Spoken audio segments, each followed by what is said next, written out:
Hey, everybody. Welcome to the Climbing Sycamores podcast, where we look at today's topics to get a better view of Christianity. I'm Annie Beege, and I'm joined by my friends Ben Sadler and Matt Harbach.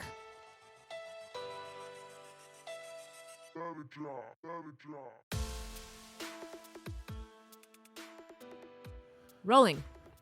So, first of all, I got to air out some grievances here. Wait, whoa. You did not even mention this before we started. Okay. This is sort of bouncing off of a topic from a few weeks ago about reckless driving. Oh, no. The other night, I was here working at church very late, till like 11 o'clock. I leave. I'm driving home, right? I'm going up Highway 100. I get off the exit to go up the interstate, and the road is pretty clear, right? And I know where this is going. I get on the exit, the entrance ramp to go up north on Highway 41. Mm-hmm. The road obviously has a big bend in it. Sure. So I slow down, because I don't want to be whipping around. It's Because you dark don't want to out. be whipping around? That's Don't why be you slow whipping around down? the corner. Okay, I'm And listening. who should pull up behind me, riding my bumper, but the woman you put here with me? No. Absolutely riding my bumper. I'm trying to just slow down and be safe. She flashes her lights at me as if it's my fault that I am just trying to get home in one piece to the wife and kids. Okay, you have really spun this narrative. Oh my goodness. Here, I The worlds are colliding. Listen, I should maybe even read the exchange of messages that happened after that. I sent to Matt, I said, boy, you are really an erratic driver, is what I said. Because as I recall, that was, pretty similar. We were both here working quite late. Okay. We both left. We take the same route home. We took the same on-ramp, the same whatever. Let's just start by saying I was like miles ahead of you and somehow you caught up, which means you were obviously speeding. Okay. Okay, so let's start there. Breaking the fourth commandment. Yeah, Okay. yeah, shame on you. And then you literally stopped your car and then you proceeded to tell me via message that you were going to stop it completely and then get out of the car. Because you were riding his I bumper? wasn't even. He just knew I was behind him. And so after he cut me off, Classic. Absolute classic. I saw that there was no one else around, so I just floored it and whipped around her. he cut me off. And then once the lanes narrowed into just one lane, I slowed down to like 20 I miles. thought I didn't know. I thought you were not okay. I was like, are you having a seizure? Why did that's you, so you know what I mean? I was concerned. Oh, absolute classic. Oh, I owe you. I thought it was just going to be like you saw this driver that was No. horrible and it was just happened Matt. to be Matt. No, it was Okay. Matt. Matt All was right. it Okay. was Matt, That's the horrible funny. driver. No, there was no one else in the road. I was like, oh, there's Annie. I'm gonna do That's this. funny. That's good. Did it help to kind of help you change? Exercise some patience. Yeah, maybe. exercise some patience, I was recover. Oh, you were worried. I was worried. 'cause Not I thought- angry? No, I actually thought something was wrong. Okay. I was like, why is the car slowing to this level Man, on the I'm freeway, laughing Matthew? so hard, man. Ah, classic. I'm sure people care about all of our driving. They should, because we are on the same roads as they are. Oh my goodness, that's funny. That's It was good. fun. All Well, right. we got one for you today. Yeah. Matt's idea to. So the question is the Earth flat? And I've never been up in space. What am I supposed to do? Believe the science? Oh, because 50 years ago someone went up into space? Oh yeah? Really? Oh, Did they? this. So there is Yeah. a large, not large, but there is a sizable amount of people that are part of the Flat Earth Society, and there's a website, and Yes. you can be a part of the group, and it kind of fizzled and faded, but it kind of got rejuvenated in the last decade. Yeah. As I was reading up on it. Yeah.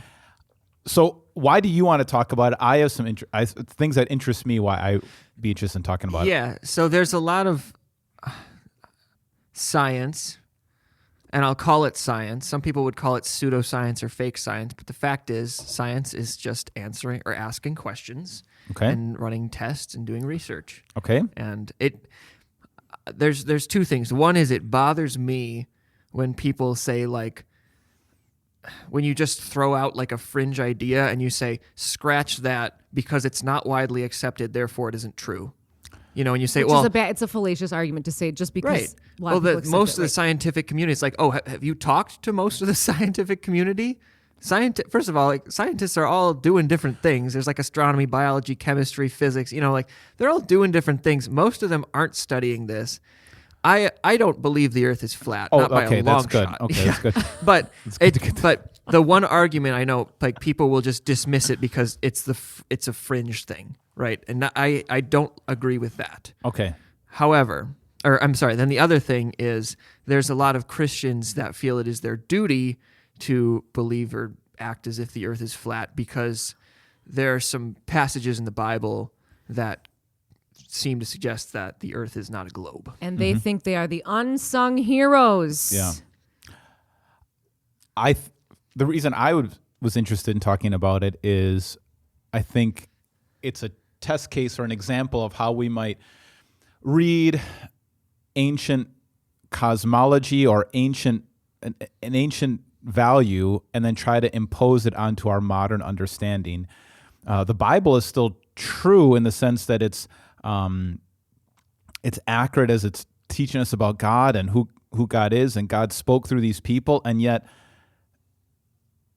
all the ancient cultures, when they looked out, if you were just to look out, you had no other background, or you didn't have a spaceship that you could launch up and take a look at how the Earth looks. If you just would look outside, you'd say, oh, the Earth is probably flat, right? Mm-hmm. And so that's what they were doing. They had this idea that the Earth was kind of in a dome, and it was flat, and there was four corners, and there's a couple different heavens. There's the sky that you can see, then there's the upper heaven of the stars, and then beyond that is kind of the celestial world. And so that's all the ancient cultures, the Babylonian, the Assyrian, the Egyptian, even the Hebrew culture, that's what they believed, and that's how they looked at things. And so that's kind of the perspective of how they wrote in Isaiah, and they even quote some Bible passages. Now, do we have to believe or look at the world exactly how they did in modern culture to still be Bible-believing Christians? So this flat earth people, they do. And I think it kind of shows the example of when you don't look at the context and the culture of the original writers and readers. Yeah. Well, but then people could use that argument for other things as well. So, I don't know that. All right, so you're saying that we should not take the Bible literally. Is that correct? I think we have to understand the culture it was written in. And they wouldn't have any other way to describe it, that they're writing to their audience first. And if they would describe it as a globe, nobody would get that. No one would understand that in their culture or any of the cultures that they're writing to. So Isaiah 40:22 says, He, the Lord, sits enthroned above the circle of the earth, like this dome-shaped thing, and its people are like grasshoppers. He stretches out the heavens like a canopy, and he spreads them out like a tent to live in. So what? So it's like a table. It's like spread out, and then there's like kind of, they would picture a dome. That's how they would picture it. Okay, I don't know how to interpret that, but I don't know that's necessarily. That one I feel like is a little less specific. Some of the other ones I think are. Okay. So yeah, I mean it's always kind of described as. Ben, you got to talk into the mic. Okay, it's always kind of described as like the four corners of the earth. That there's an end to the earth, to the ends of the earth, that they could see the earth having an end. Spheres notoriously have no corners or ends. Yeah. So. Yeah, I think of some other ones, but it's it's in line with what the ancient cultures would have described. You read some of the other, and they actually on their website they do talk about what ancient Babylonians would have thought, and what ancient Assyrians and some of these other Egyptian ancient cultures would have thought, and they all said it the same way. Ancient Greece, Greek mythology atlas held up the earthly or heavenly sphere which hung above the flat earth. So see, and I just feel like if we're not going to take these, if we're going to look at it and say, well, we have to consider the context in which these verses and these parts of the Bible were written, I feel like that could be really used detrimentally in that argument.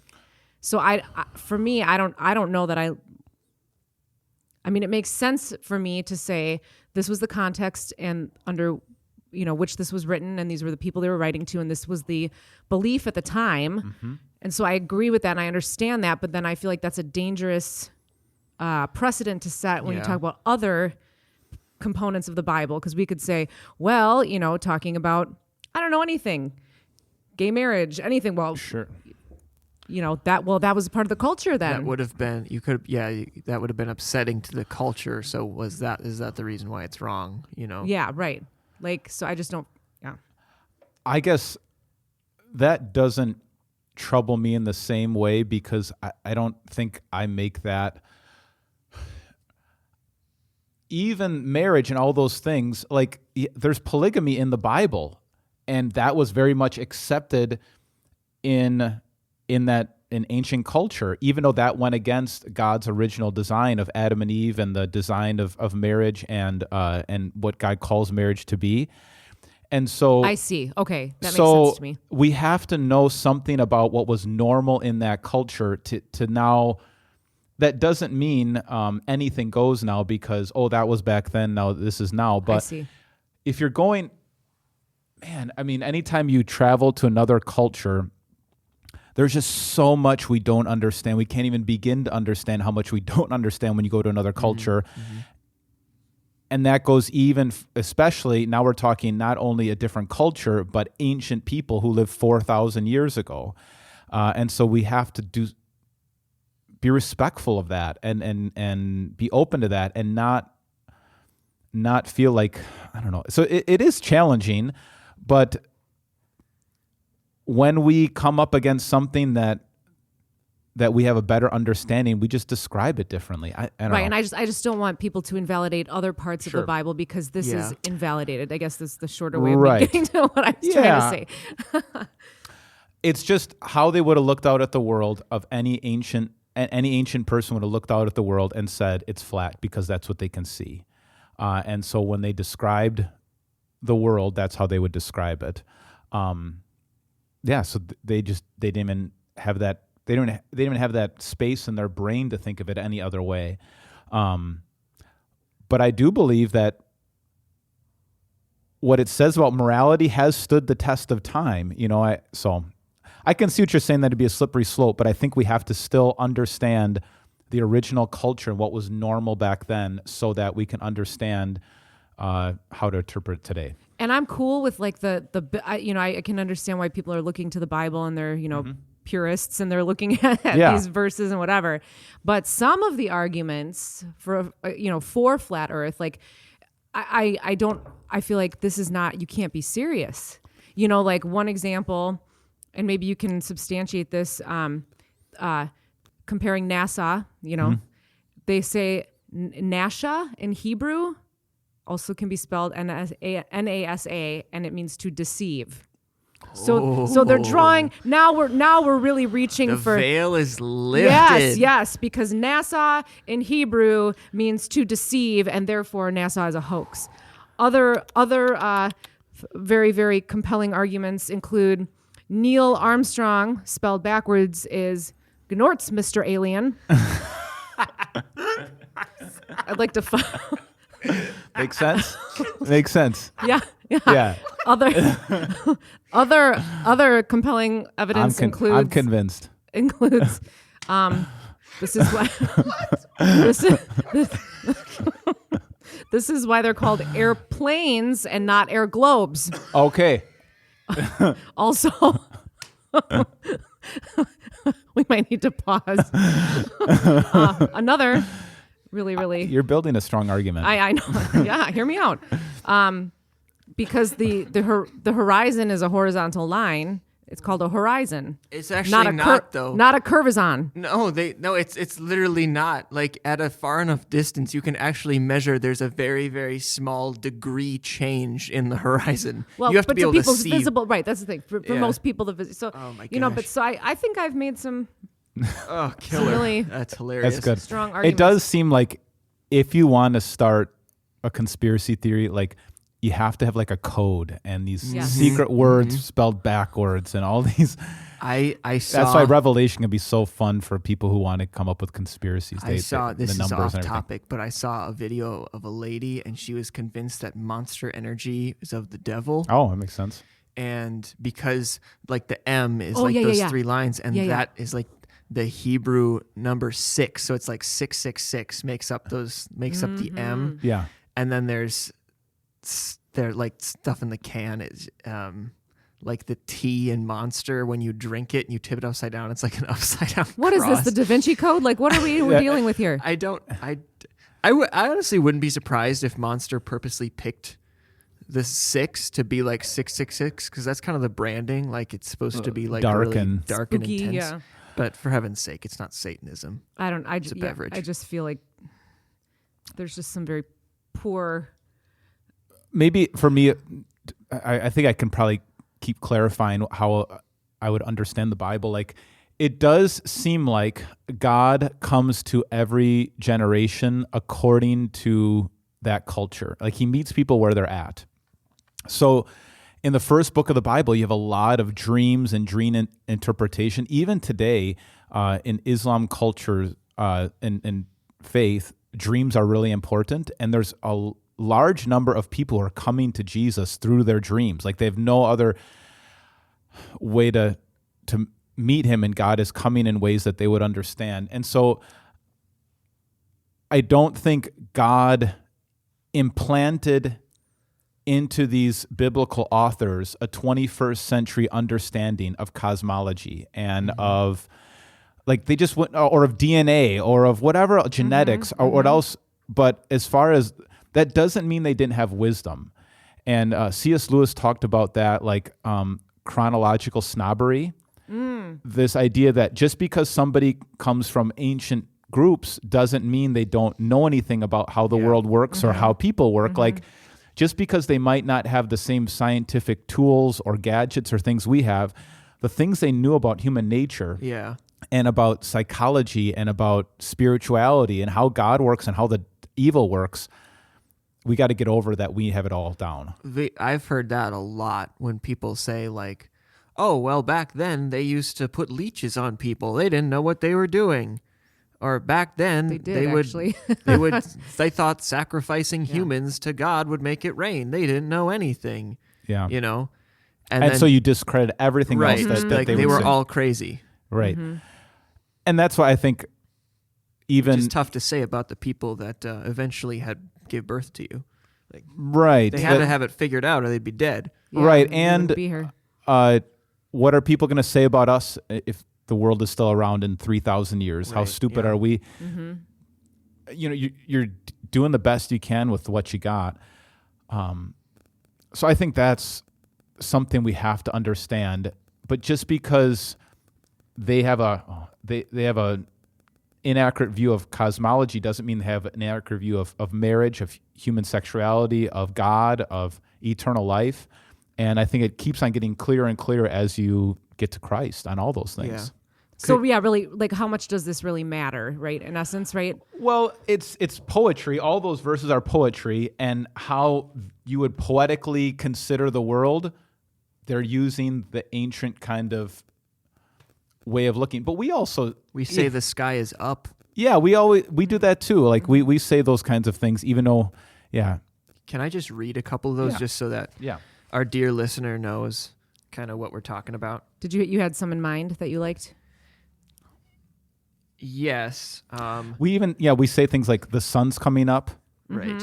when that's not actually, but that's just how we're talking about how we see things, and that's all they're doing. They're talking about how they see things in that, from that perspective. Boy, a lot of these are just not good.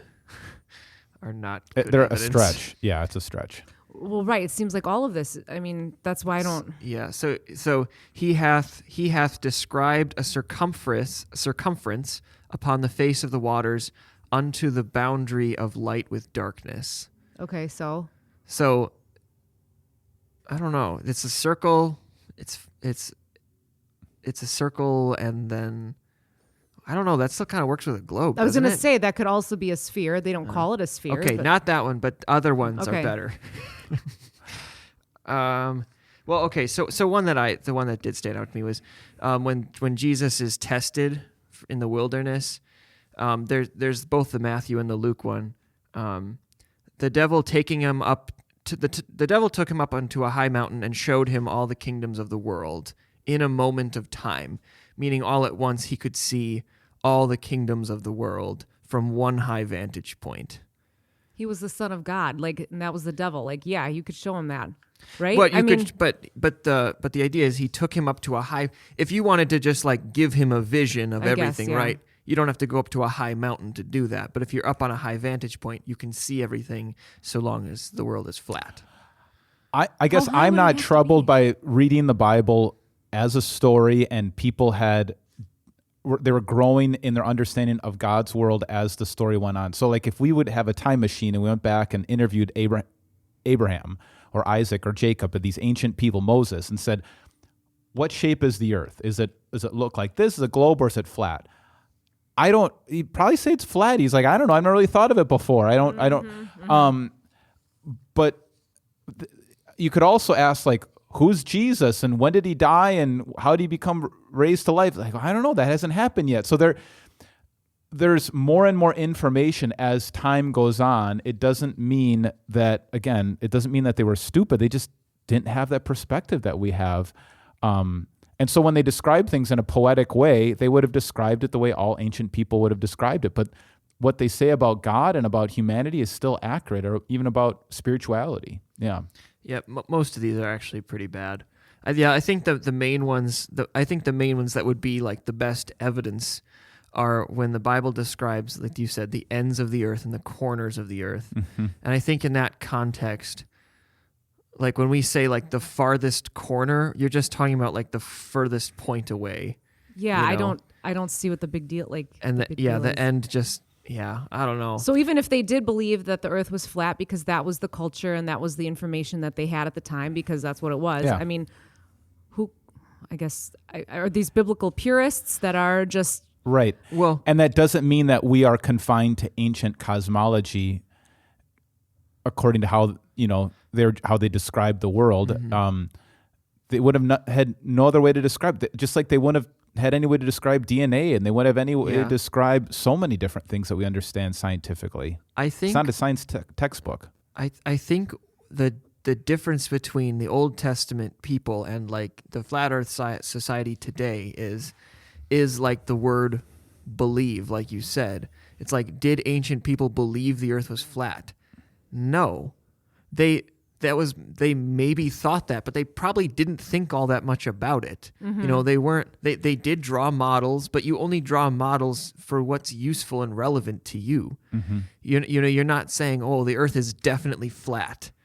You're just saying like the earth, so far as it pertains to us, is flat because the only thing we're going to experience, the only part that affects us is Right. the fact that it's a flat surface. Right. Believing means to act as if something's true.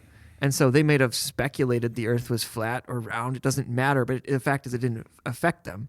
Today, this is the bizarre thing, is these are people that really believe the earth is true.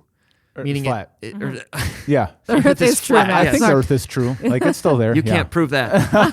But they believe that the earth is flat, which is bizarre because when are you going to test that theory? It's like, like you said, Annie, like, what's the point? Like, are you going to die on that hill? No one's coming after you. They're just saying you're stupid. Yeah, right. And what do we go to the Bible for? Am I going to the Right, Bible right. to tell me how the world works scientifically, or is it going to give me all that understanding? Or do I love how John ends his gospel. He says, there's many other things we could have written about Jesus, but these things are written so that you'll believe that Jesus is the Christ, the Savior of the world. By believing, you'll have life in his name. Like, that's why we go to the Bible. And so I can read the Bible and this kind of, I shrug at this like, oh yeah, that's probably how they looked at it, but incredible wisdom here as to that God is in control of it all, that God have a plan to rescue. They didn't know what the plan was. And so also in the New Testament, Peter, when he talks about verbal inspiration, Peter says, they didn't realize even almost what they were writing, but they were moved by the Holy Spirit, and they longed to look into the things that we now know. So they were moved by God to write these things down. They didn't even understand how they would all come about and how they would all be in Jesus Christ. They just didn't. How could they know? It was so ancient to them. They couldn't fully fathom Jesus Christ, and yet they were writing about him, just like they can't fully fathom how the whole world is put together. And again, 21st century understanding of cosmology. And guess what? Whatever we understand about cosmology right now is probably going to change in another 1,000 years too. We'll have a more accurate understanding of that too. So we don't hold on to any scientific idea too closely, because every one of them has been proved wrong or changed over time. Yeah. Yeah, I think the other point there is, it would be easy for someone to, because sometimes there's a prevailing theory among Christians about how things work, and then it's easy for someone to look and be like, well, you guys are just changing your minds now so that you seem more relevant, or so that you seem like you're fitting in, and. I don't want to, I'm alive today. I'm living this lifetime, not a previous one or not a future one, but it can be easy to look at some of that stuff and be like, oh, well, it's really convenient for you to kind of shift your mind now. It's like you're not going to budge on some things, but on these other things you're willing to budge. And that's my problem. I'm concerned about biblical skeptics using this and saying, well, if your Bible is true, we can say, I understand that from the like I said, the context and the culture, that makes sense to me, and I'm willing to accept that and accept the Bible as truth. Right. But I think a biblical skeptic would say, if this is not true, then that is not true. Well, see, I think what we need to go to, and what the Bible has always been, I believe, is to read it as a story. Now, it's a true story, but read it as the story goes along. Like, these people are trying to figure out God the best that they can as the story, and it gets clearer and clearer and clearer as you get to Jesus Christ. And so what other possible way could they describe the world except these are still human authors? Like, it is divine, inspired, but they're still they're still thinking about food and life and the world around them and health and all these things according to their culture. They would have no other way to do it. And they're trying to make sense of how God is interacting with them through that. So he still used human authors, and and it is still part of a human story in a context. So I think we have to still, the Bible is not just this divine textbook that got dropped out of heaven that we go to figure out all of our modern day problems. Like, we're probably learning more and more, like you're going to talk about sexuality and things like about how this develops or how people feel or, what's going on inside of a person's. We're talking about differently today than we probably would have 100 years ago or 300 years ago. And we got to meet people where they're at. We can't just look at the Bible as this divine textbook that fell out of heaven and try to beat people into submission because we found one isolated verse. And that's why whatever your background is or whatever you struggle with when it comes about, like, enjoy the journey of reading through this kind of messy story that leads to Jesus, and not trying to pick it apart as a divine textbook that came, because there's some really messy things in the Bible, really violent, horrible, challenging things. And if we looked at it as a divine textbook that fell from heaven, we'll have to chop out lots of parts of the Bible. This flat earth stuff is probably small peanuts compared to some of the other stuff that's in there. Scandalous. So, yeah, there's a lot of scandalous things there. So enjoy the story. God is meeting people in their culture where they're at. He's working through human authors, and he's still doing it today. And life is not as black and white as I think we'd like it to be. So, yeah. So is there room to say that maybe the earth was not made in 6 days, but that was a way for them to understand that God created everything in periods of time. Oh, So that is how people are looking at, the earth looks really old. I guess the issue I still have with that is the Bible has genealogies that go back to Adam and Eve, a real historical Adam and Eve. And if you have kind of a different understanding of creation, you would have death before sin. You have a bunch of, if it did come from single cell organisms that somehow morphed into more complex creatures, which goes against how we understand DNA today and how we understand, the fossil record doesn't show that. We don't have all these missing links that Darwin said we would find. So I don't know if it's scientifically accurate. I don't think we even know. I don't think we have answers to any of that origin thing.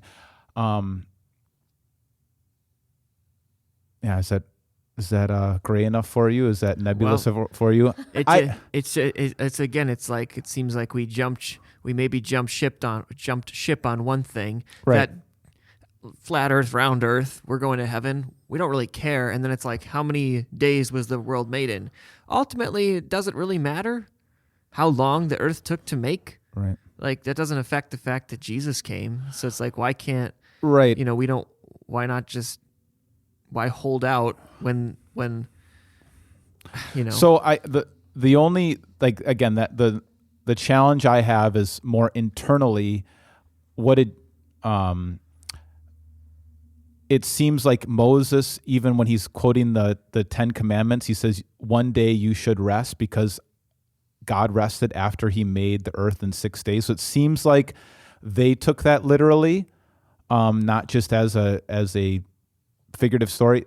On the other hand, there is a lot of poetry in that first chapter where it does seem like a poetic kind of retelling of how things started, more about separation and order than about did it happen exactly this way. It more is telling a content story, like who God is. He's a God of order. He's a God of life. He's a God who prepared this whole world, and humans are the crown of the creation. So more about what's more important, how we should look at the world from a story format instead of literalistically. I can see how people take that view that it's more of a story than a literal camera footage of creation. Mm-hmm.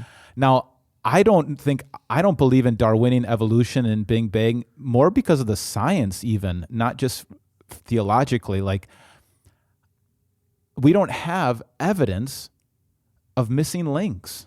We don't have, and then now we know a DNA, like you have to add information into the DNA to become more complex. Well, there's no way we get uploads and on our computer to get more information into our computer so that you get that new update. How do you update information into our cells to be more complex? There's no way to do that. What we see is that things lose information. Some of these things turn off in your genes. You don't add to your genes. Like no matter how many generations, we don't have the information to create wings on us. Like we don't have the information to have scales and be underwater creatures and have fins. Like that's a whole nother genetic code that we don't have in our code. No matter who we slept with in the human race, no matter how many generations, we would never get to be there. And so I don't know how Darwinian evolution will stand the test of time just from a scientific perspective. So I don't think that gives us a more accurate view of creation than I feel like we see a lot less of that being taught than, right. Than I It's not going to stand up. Yeah. It seems like it's not as prominent as it maybe was even 30 years ago. So that's what's so interesting about the Bible. Like so many of these general ideas about that we were created, not an accident, that there's order and intentionality and purpose in creation, that there is a real such thing as evil, even demonic presence in our world. Those things have stood the test of time. these scientific ideas, and people said, oh, that's not true because the science says this. So many of those scientific ideas have come and gone. Yeah. So I'd rather hitch my cart to the Bible and just wait it out because so many of these new ideas come and go. Yeah. And Just I think focus on Jesus. right, Probably the best way to go. right, yep. I do think though that when you try to latch on to a specific verse and try to prove a scientific understanding of the world, that's when you do get into trouble. Well, and I think it's offensive. So here's another time I'm offended by, right. Be offended. I am offended when I see, my anecdotal experience, I'm not, this is just my experience.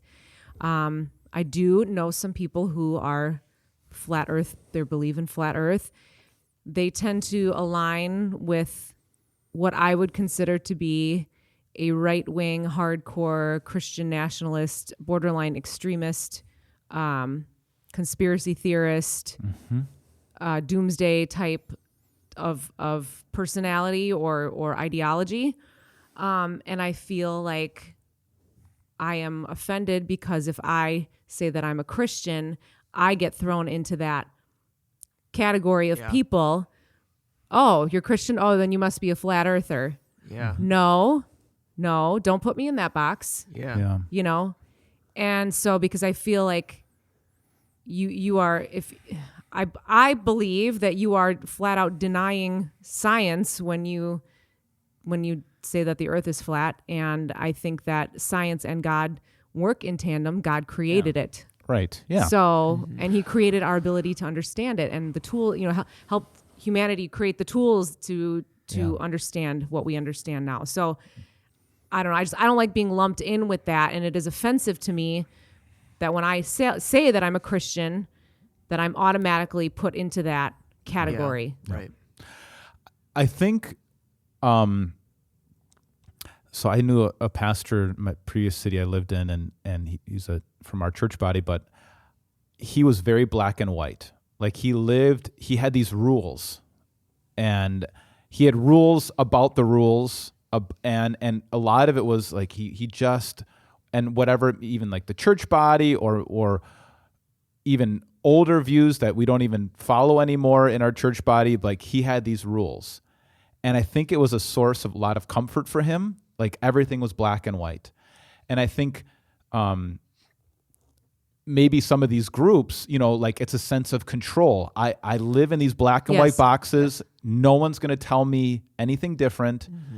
And I feel like it's more out of a fear and control.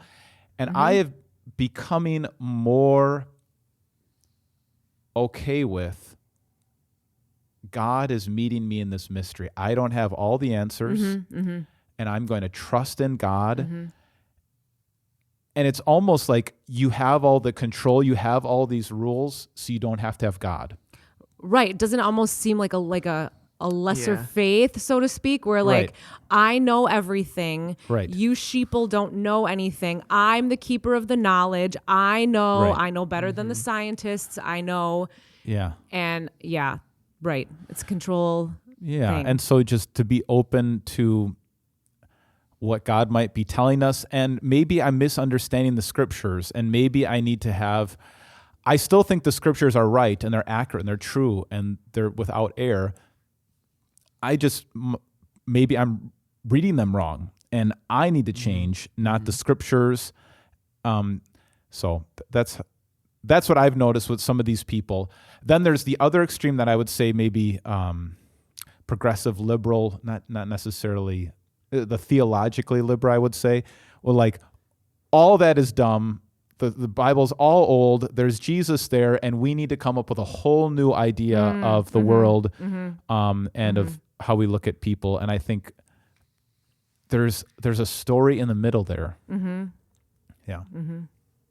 So, yeah, very good. Jesus. So is anybody going to join the society? I could see you, Matt, doing like a whole year as a member of the society because you'd be so intrigued with the people and you would just like stir the pot a little bit. Like, I I just amp Those them up. round, you would love you it. should do it. You would love it. For the record, we here at Climbing Sycamores believe the earth is flat as a pancake. The earth is also no more than 6,000. No, screw it. The earth is 2,023 years old. You cannot prove to me BC even exists. Yeah, that's true. Okay. I believe what I see. All right. Okay?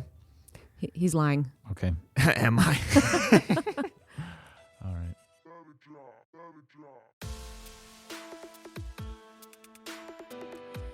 If you'd like to get a hold of us here at the Climbing Sycamores podcast, feel free to email bsadler@victoryofthelamb.com. BSADLER@victoryofthelamb.com. If you like today's intro music, it's been brought to you by Andrew Lynch's song, My Name, Hello.